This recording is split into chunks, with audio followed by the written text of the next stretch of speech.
కృష్ణం వందే జగద్గురుం.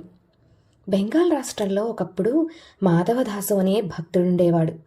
భార్య మరణించడంతో సంసార జీవితంపై విరక్తి చెంది కాషాయ వస్త్రాలు ధరించి పూరి చేరుకున్నాడు.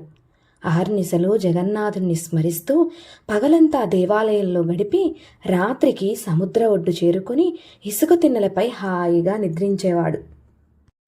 భగవంతుని ఉపాసన వల్ల కాబోలు అతనిలో వింత తేజస్సు, శక్తి ఉట్టిపడుతుండేవి. ఒకరోజు విచిత్రం జరిగింది. పూరీ జగన్నాథుడు తన సోదరి సుభద్రతో రాత్రి సముద్ర తీరమంతా తిరిగి అక్కడ బంగారు పళ్ళెము ఉంచి అదృశ్యమయ్యాడు. ఆ ప్రాంతంలో ఇసుక తెన్నెలపై తిరుగుతున్న మాధవదాసు మైమరచి జగన్నాథ నామస్మరణ చేస్తూ ఒక్కసారిగా కనులు తెరవగా ఎదురుగా రుచికర పదార్థాలతో బంగారు పళ్ళెము కనపడింది. అతడు ఏ విధమైన భావన లేకుండా పళ్ళెంలోని ప్రసాదాన్ని భుజించి మరలా ధ్యానంలో మునిగిపోయాడు. అతనికి ఒక సహజ స్థితి కలిగింది. ఏంటంటే అక్కడకు బంగారు పళ్ళెము ఎలా వచ్చినది ఆలోచించలేదు.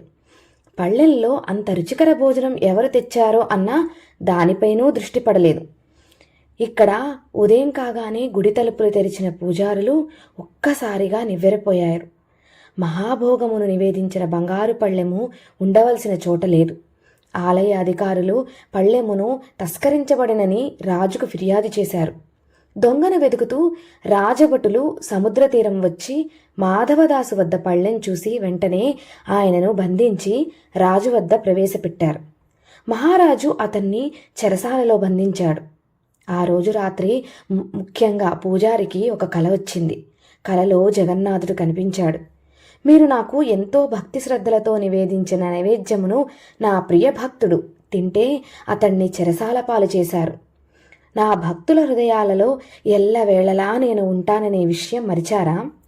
పూజారి ఉలిక్కిపడి లేచి ఈ విషయం మహారాజుకు తెలియజేశాడు. వెంటనే మహాభక్తుడైన మాధవదాసు విడుదల కాబడ్డాడు. ప్రజల్లో విషయం పాకిపోయింది.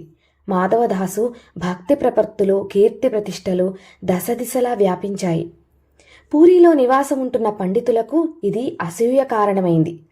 ఎక్కడో బెంగాల్ నుండి వలస వచ్చిన ఒక సాధారణ భక్తుడికి ఇంత ఉన్నత స్థాయిలో గౌరవముల లభించుట వీరికి మరింత కోపకారణమైంది. ఏదో విధంగా మాధవదాసు తమంత గొప్పవాడు కాదని నిరూపించాలని ప్రయత్నాలు మొదలుపెట్టారు. కొంతకాలం తర్వాత పూరిలో ఉంటున్న ఒకానొక పండితుడు మాధవదాసుని కలిసి, అయ్యా, మీరు చాలా గొప్ప పండితులని అందరూ చెప్పుకుంటున్నారు. మీతో వాదించాలని, తర్కంలో పాల్గొనాలని కోరికతో మీ వద్దకు వచ్చాను అన్నారు. వెంటనే మాధవదాసు, అయ్యా, నేను పండితును కాను. నాకు చదువు, శాస్త్ర పరిజ్ఞానం పొట్టకూటికి నేర్పించినవే. తమరే నాకన్నా గొప్పవారని అంగీకరించుచున్నాను అన్నాడు. అయితే ఈ విషయాన్ని పత్రంపై రాసి ఇవ్వండి అని ఒత్తిడి చేయగా మాధవదాసు దాన్ని అంగీకరించి ఒక పత్రం మీద నేను పండితుణ్ణి కాను అని రాసి ఇచ్చాడు. పూరీక్షేత్ర పండితులకు కావలసింది ఇది. వారు సంతోషంగా కాశీ మహానగరానికి వెళ్ళి అక్కడ పండిత సదస్సులో మాధవదాసు రాసిన పత్రము చూపుతూ, పండితవర్యులారా, ఈ పత్రములో మాధవదాసు తాను పండితునను కాదని ధృవీకరించినాడు. అదే వాక్యము మీ అందరి ముందు చదువుతున్నాను అని కాగితం మడత విప్పి పండితుల నాయకుల ముందు అందులోని వాక్యము చదవబోతూ ఆగిపోయాడు. ఒక్కసారిగా ఆశ్చర్యకితుడయ్యాడు. ఎలా చదవాలో అర్థం కాలేదు. ఇదేమి గారడి అనుకున్నాడు. ఆ పత్రంలో మాధవదాసు పండితోత్తముడు అని రాయబడి ఉన్నది. దిగువ మాధవదాసు సంతకం ఉన్నది. ప్రగల్భాలు పలికిన నాయకునికి సంగతి అర్థమైంది. ఈ పత్రములో మార్పు తెచ్చినది ఎవరో కాదు, ఖచ్చితంగా ఆ పూరి జగన్నాథుడే. అనుక్షణం భక్తుల వెంట ఉండి వారిని రక్షించే బాధ్యత ఆనందంగా స్వీకరిస్తాడు భగవంతుడు. భక్తుల ఓటమిని భక్తవత్సలుడు భరించలేడు. కృష్ణం వందే జగద్గురుం.